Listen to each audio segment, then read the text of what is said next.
Alright, horror fans, this should be a quick and easy one. Welcome to another episode of Reslashed, the program where I take a horror classic, modern day remake, compare them, see which one was better, and even if the remake needed to be made. Now, this is episode 17, but this is also part 2 of the Christmas special, or the second Christmas special. I've already done Black Christmas, so now I'm going to do the 1984 Silent Night, Deadly Night, and 2012's Silent Night. Now, this is my favorite Christmas horror movie of all time, even more so than the original Black Christmas. I love this movie to death. It's been my favorite ever since I was a young kid. Absolutely love this movie, everything about it. This is a piece of shit remake. But, alright. I guess let's get down to it. I gotta pull my notes up. Takes a while on this fucking tablet. Alright, so first, the cast. Alright. Well, actually, let me back up. Okay. So, we all know Killer Santas and, very little similarities between two films. But essentially, killer, traumatized past, now goes around killing naughty people. This one is more of a revenge film. I guess technically you could say the very end of this has a bit of revenge in it, but it actually becomes part of the plot in this one. Now, cast. Okay. This movie doesn't really have anyone for a cast. I don't really know anyone by name. Robert Brian Wilson plays Billy, which I don't remember if I said this in my Black Christmas review or of this. Black Christmas, Silent Night, Deadly Night, both killers are named Billy. That's cool. Whoever the woman that played Mother Superior in this, she did a great job. I mean, she is almost like... God,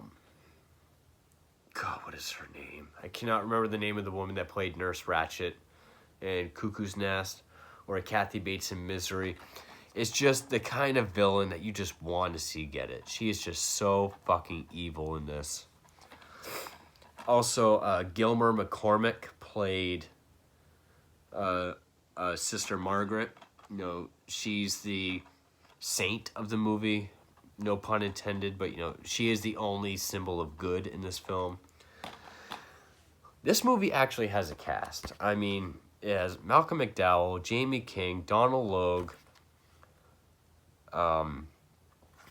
Ellen Wong and Brandon Fair. I'm sure other people know.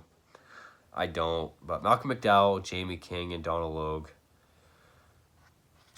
Even though they're all good, I mean... I like Malcolm McDowell, his older stuff. Like, I love Clockwork Orange.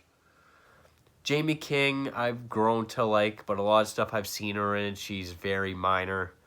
Donald Logue, I've always really enjoyed. But they are all so over the top. Well, Jamie King just feels like she's got nothing to do. The material does not let her do anything. Malcolm McDowell and Donald Logue are just hamming it up, especially McDowell, to the point where they're not even fun to watch. So, like a lot of original films, I would rather take the nobodies who are entertaining and the few people who I would say are actually great or good in this film is better than anyone in this movie. So, cast goes to the original. Effects. Okay, this is easy. All practical, shitty practical, and CGI. I mean, people get decapitated. People get stabbed. People get stabbed and then, cut up, and you get the sound effects and the blood.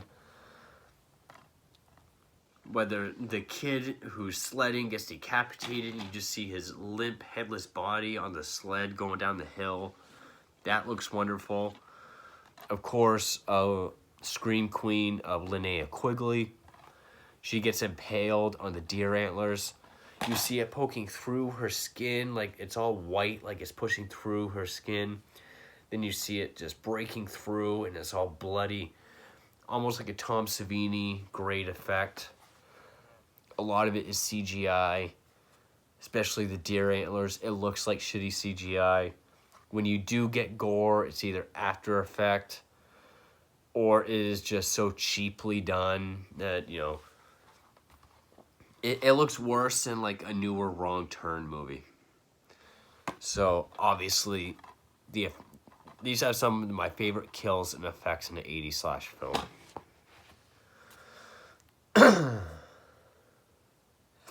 Atmosphere.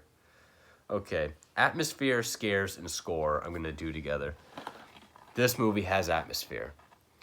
When, in the beginning, when the first Killer Santa kills Billy's parents and they're out in the woods, whether it be the up-close shot of the Santa's hand with the switchblade or just the general area, I mean, it is pitch black night out in the woods. It is isolated. It is creepy.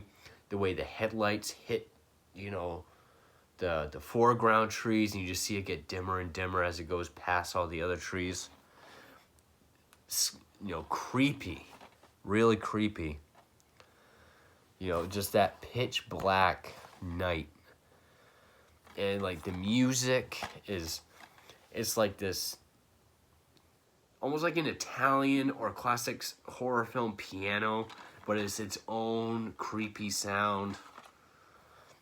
Or it's like this really low note organ sound.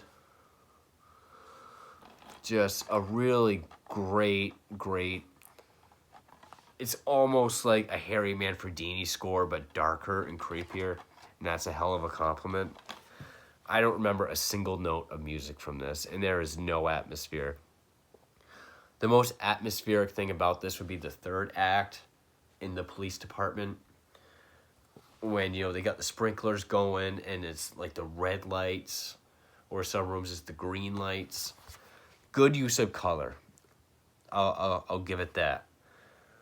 But that's the only atmosphere. Everything else is just, is barely got any palette to it. It is no sense of foreboding. There's nothing to this movie at all. You feel the same at the end as when it first started.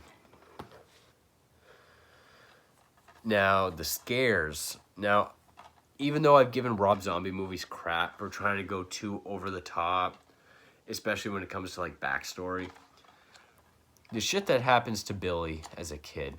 Dad is shot, mother's nearly almost raped, throat slashed in front of him, abused by nuns. There's not really any jump scares. It's all like, I would say there's a few attempted rape scenes in this. But those rape scenes, I would say, are done in such a way that it doesn't feel like they're trying too hard. Not like the motel sequence in Devil's Rejects. It's done in a way that does make you feel uncomfortable.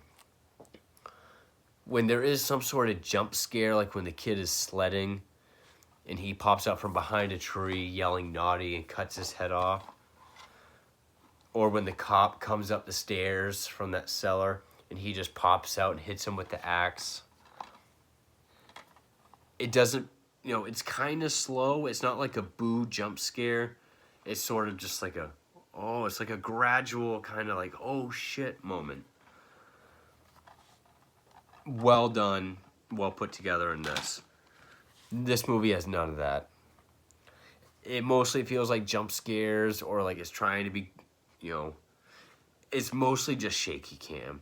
And like I said in my review for this, there's nothing entertaining or effective about watching shaky cam. What if I did this the whole video? Would that be fun for you guys? All three of those go to this film. And now the killer. Okay. This killer gets absolutely nothing.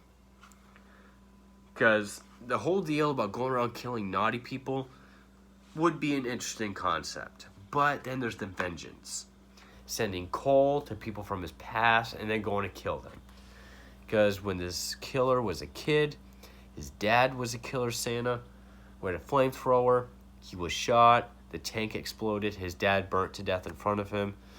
So now he's going around killing naughty people and the people involved. The cop that killed him, the mayor. And you don't find that out till literally the last couple minutes of the film.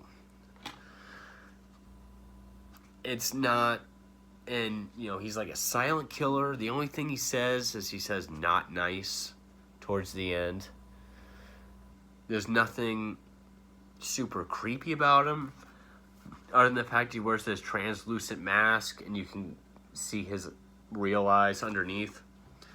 That's it.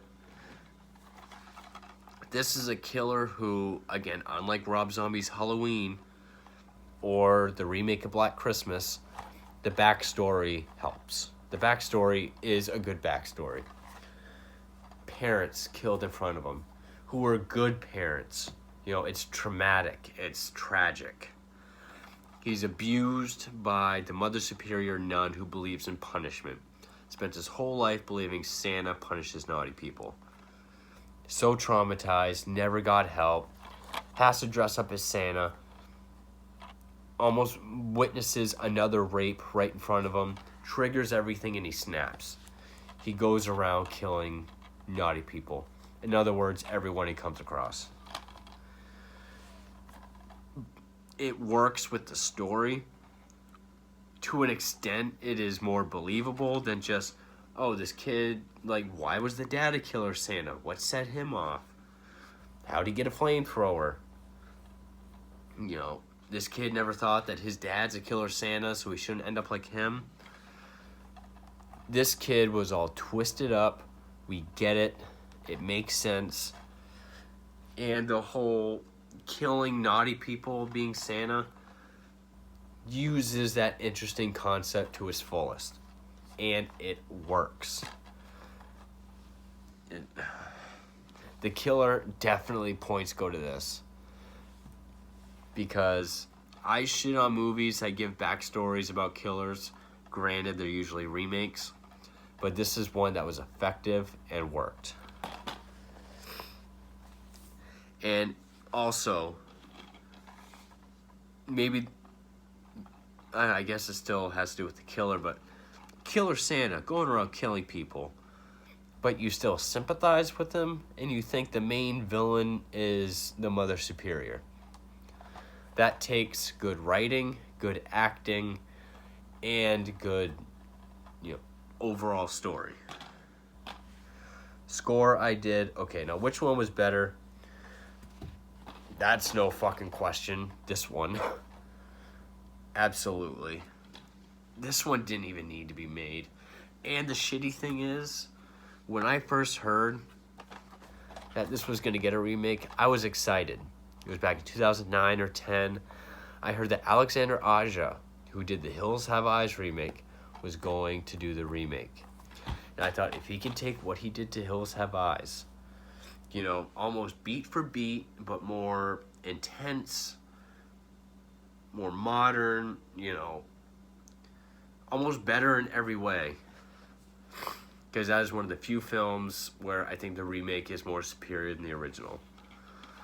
Would have been harder to do with this, probably wouldn't have happened, but it still would have been great had Alexander Aja done the Hills Have Eyes treatment to this. Instead, we dropped all the way down to Stephen C. Miller and got this piece of shit. Since this was the product, no, it did not have to be made. I don't ever hear people talking about this movie at all. It literally has 3 things in common or within reference to that film to make it a remake. Otherwise, it feels like just another Killer Santa movie. I mean, the crazy grandpa, the girl in the deer antlers, the fact the killer, when he was a kid, saw his parents, or at least his dad, get killed. And everything was done poorly. This grandpa is full of emotion, and you can tell he's fucking crazy. This grandpa is almost catatonic, delivering the exact same lines, and you don't buy it. So no, this movie did not have to be made. Had it been Aja doing The Hills Have Eyes, then yes, I could see this. I could see this movie being remade, and it actually being pretty decent. But instead, and yes, even though this has sequels, Silent Night, Deadly Night 2 is the only one that's a true sequel. I don't even like that movie. The first 40 minutes is archive footage of this. 3 just has the name of the killer from the second one. And then 4 and 5 have absolutely nothing to do with each other or this film. So, I mean, why bother doing a fucking remake? Especially when it has so little to do. And I'll say it again. This makes the 2006 Black Christmas look good. This is the only Silent Night, Deadly Night we need. This is a classic. Absolute classic. In every definition of the word. This is another one of the shittiest remakes. I mean, it's not one of those shot-for-shot terrible remakes. It's one that is so different and so disappointing and fucking forgetful. I watched this last night and I was struggling to remember what happened. Fuck this movie. But that is episode 17 and the second Christmas special and final Christmas special for Reslashed. So anyway, thank you for watching.